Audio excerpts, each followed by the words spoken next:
জামাত, তাদের দুটো রাজনীতির মূল এজেন্ডা রয়েছে। একটা হলো তারা ভারতের আধিপত্যবাদকে অস্বীকার করে। দ্বিতীয়ত হলো যে তারা ভারতের যে উগ্র হিন্দুত্ববাদী রাজনৈতিক দল বিজেপি, তাদেরকে মনে করে বাংলাদেশের জন্য হুমকি। বর্তমান নরেন্দ্র মোদী সরকারকে তৃতীয়ত তারা ঘৃণা করে, এই কারণে যে বাংলাদেশের ফ্যাসিবাদী হিসেবে তাদের দৃষ্টিতে যে শেখ হাসিনা সরকার ছিল, তারা ক্ষমতাচ্যুত হওয়ার পর নরেন্দ্র মোদী সরকার তাদেরকে সেখানে আশ্রয় দিয়েছে। এরপর জামাত মনে করে যে 1971 সনের যে যুদ্ধটি, এই যুদ্ধটি মূলত ভারত বাংলাদেশের উপর চাপিয়ে দিয়েছে এবং পাকিস্তান বাংলাদেশ মূলত ভাই ভাই, নিজেদের মধ্যে একটি ভাতৃঘাতী সংঘাত হয়েছিল, অভ্যন্তরীণ সংকট। এটা বহিঃশত্রু হিসেবে ভারত এখানে ইন্টারভেন করে, আক্রমণ করে বাংলাদেশে একটা মুক্তিযুদ্ধ তারা চাপিয়ে দিয়েছে। কাজেই তারা 1971 সনে রাষ্ট্রের পক্ষে থেকে দেশপ্রেমের কাজ করেছেন এবং তারা যে যুদ্ধ করেছে ভারতীয় বাহিনীর বিরুদ্ধে, সেক্ষেত্রে ভারত হলো আগ্রাসী বাহিনী আর জামাতের আলবদর, আশামস এবং রাজাকার, তারা হলো মুক্তিযোদ্ধা। এটা জামাতের বিশ্বাস। তারা মনে করে যে আগামীতে যদি মর্যাদা নিয়ে দাঁড়াতে হয় রাজনীতিতে, তাহলে ভারতের এই দাদাগিরি, আধিপত্যবাদ, এটি রুখে দিতে হবে। এবং যদিও আমরা এখন স্বাধীন হয়ে গেছি, তবুও স্বাধীন রাষ্ট্র হিসেবে পাকিস্তানের সঙ্গে সর্বোচ্চ বন্ধুত্ব করতে হবে এই ভারতের আধিপত্যবাদ মোকাবেলা করার জন্য। এই হলো তাদের বিশ্বাস। এবং এই বিশ্বাসের বাইরে তারা আরও মনে করে যে বাংলাদেশ একটি ইসলামিক প্রজাতন্ত্র হতে পারে, অথবা ইসলামিক এমিরেটস হতে পারে, জাস্ট লাইক আফগানিস্তান, সংযুক্ত আরব আমিরাত, কিংবা একেবারে নিদেন পক্ষে তুরস্কের মতো একটি উদারনৈতিক ইসলামিক দল দ্বারা এদের শাসিত হতে পারে, এরদোয়ানের মতো। এই মডেলগুলো নিয়ে তারা এগোয়। তারা রাজনীতির ফিলোসফি হিসেবে তারা ইখওয়ানে মুসলিমিন যে সংগঠনগুলো আছে, মুসলিম ব্রাদারহুড যে সংগঠন আছে, তুরস্কের এবি পার্টি আছে, তাদেরকে তারা মনে করে যে জামাত ইসলামী এইরকমভাবে আসলে কাজ করতে চায়। নেতা হিসেবে তারা সৈয়দ কুতুব, মুসলিম ব্রাদারহুডের যে 50-এর দশকে সামরিক বিপ্লব ঘটিয়েছিল, সেই সৈয়দ কুতুব, তাকে মনে করে। তারপরে কারজাভি, ইউসুফ কারজাভি এরকম একজন ইন্টেলেকচুয়াল রয়েছেন, তাকে তাদের আধ্যাত্মিক নেতা মনে করেন। আর আবুল আলা মওদুদি এবং আবু ওহাব নজদি, এদের যে ধর্মতত্ত্ব, সেই ধর্মতত্ত্ব তারা ইবনে আরাবি পর্যন্ত, অর্থাৎ আগে ইবনে আরাবির থেকে যে থিওলজি, মুসলিম থিওলজি, ইসলামিক থিওলজি শুরু হয়েছে, সেই ইবনে আরাবি, তারপর ইবনে কাসির, ইবনে কাসিরের পর আবু ওহাব নজদি, এরপরে আবুল আলা মওদুদি হয়ে বাংলাদেশে গোলাম আজম হয়ে এই ধর্মতত্ত্ব তারা বিশ্বাস করে। তো এইভাবে করতে করতে করতে করতে 2024 সনের যে জুলাই আগস্ট বিপ্লব হলো, সেই বিপ্লবের সবচেয়ে বড় স্টেক হোল্ডার, মাস্টার মাইন্ড, সেনাপতি, যা বলেন না কেন, এটা মূলত জামাত। আমরা সবাই এখন জানি যে এনসিপি, টেনসিপি, অন্য যে সকল 10টি প্রক্সি সংগঠন রয়েছে, 10 থেকে 15টি, এটি মূলত জামাতেরই A team, B team, C team, D team.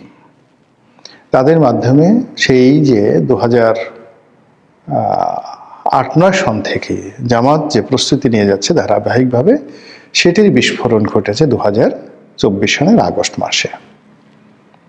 ফলে জামাত এই মুহূর্তে বাংলাদেশের সবচেয়ে শক্তিশালী সংগঠন, যাদের হাতে রাষ্ট্র ক্ষমতা আছে। এবং আজকের দিন পর্যন্ত জামাতই আসলে রাষ্ট্র চালাচ্ছে। আর জনপ্রিয় দল হিসেবে, শক্তিশালী দল হিসেবে যেখানে যেখানে আসলে প্রভাব বিস্তার করলে জামাতের ক্ষমতায় আসতে, রাষ্ট্র পরিচালনা করতে কোনো সমস্যা হবে না, বরং বদনাম হবে, সেই জায়গাগুলো তারা বিএনপিকে ছেড়ে দিয়েছে। Tempo stand, bus stand, bank, বিমা, চাঁদাবাজি থেকে শুরু করে পুলিশের বড় বড় নিয়োগ বদলি, সিভিল সার্ভিসের মানে মিডল ক্লাসের কর্মকর্তাগুলো সব জামাত তাদেরকে ছেড়ে দিয়েছে এবং বিএনপি সেইকে নিয়ে মুড়ি মুরকির মতো তারা খাচ্ছে। কিন্তু মূল যে হাল, মূল যে বৈঠা, দ্য মেইন সুইচ, এটি আজকের দিন পর্যন্ত জামাতের হাতে। তো এই সময়ের মধ্যে জামাতের আমির আন্তর্জাতিক বার্তা সংস্থা রয়টার্সকে একটি সাক্ষাৎকার দিলেন।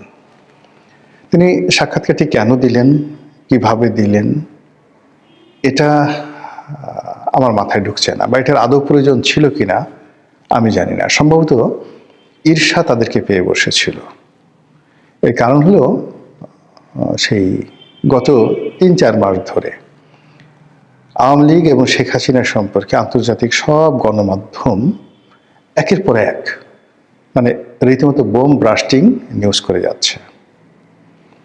তারপর তারেক রহমান সাহেবের আগমন, বেগম খালেদা জিয়ার অসুস্থতা এবং সর্বশেষ তার জানাজা নিয়ে আন্তর্জাতিক গণমাধ্যমে কেবল বিএনপি বিএনপি বিএনপি।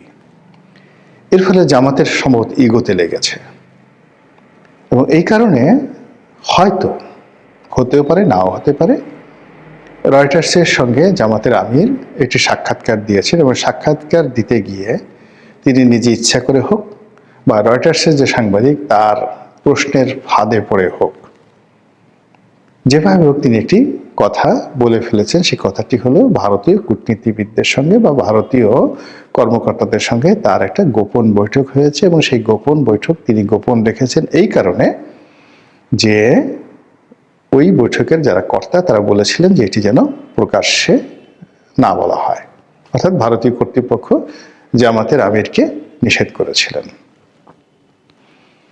এই কথার আগা মাথা, সত্য মিথ্যা মানে অন্তর্নিহিত তাৎপর্য কোনো কিছু বিবেচনা না করে চারিদিকে শুধু ছি ছি ছি ছি ছি, সেই ওয়াটারগেট কেলেঙ্কারির মতো এত সুন্দর দাড়ি নিয়ে, এত সুন্দর টুপি নিয়ে এইভাবে মানুষ এই কাজ করে, সারাক্ষণ মানে ইন্ডিয়াকে গালাগালি করছেন।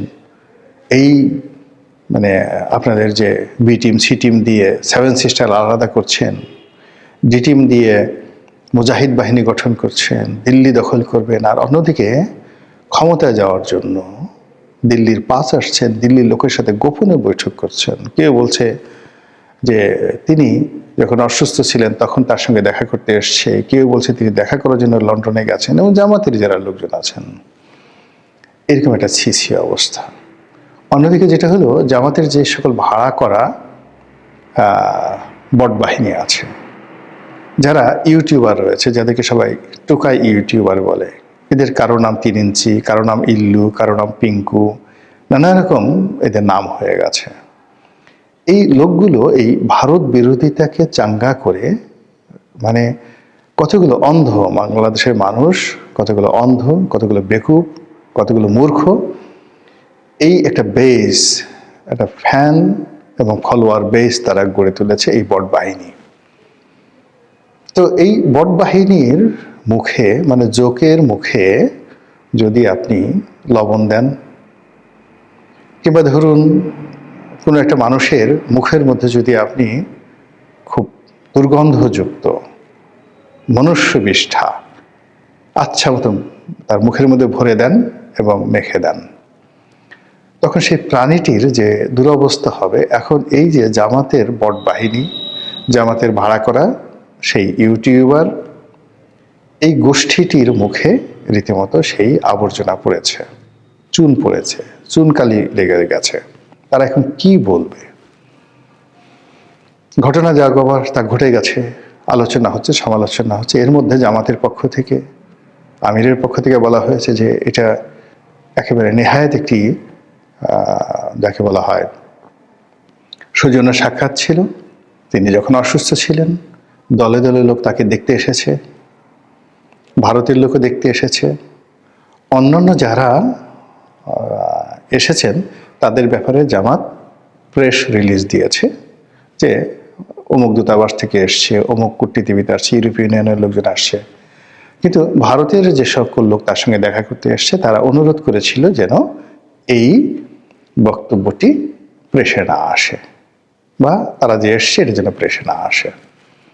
যেহেতু জামাত ইমানদার একটা দল, ভদ্র একটি দল, এবং শত্রু মিত্র সকলের জন্য তাদের দরজা খোলা, এবং তারা যত শত্রু হোক না কেন তাদের প্রতি অনেক উদার। যেহেতু ভারতের যারা লোকজন আসছে তারা আসছে ভদ্রতা দেখিয়ে, এবং তারা তো সেই অবস্থাতে তাদের সাথে অভদ্রতা দেখাতে পারে না, বলতে পারে না যে আমরা তোমাদের সঙ্গে দেখা করব না। আবার দেখা করার পর তারা এটা অনুরোধ করেছে, সেই অনুরোধটা তারা রেখেছে। এই হলো বক্তব্য। কিন্তু কেউ বিশ্বাস করছে না। তারা বরং এই যে জামাত আমিরের এই বক্তব্যকে আরও নেতিবাচক অর্থে তারা ব্যাখ্যা এবং বিবৃতি দিচ্ছে।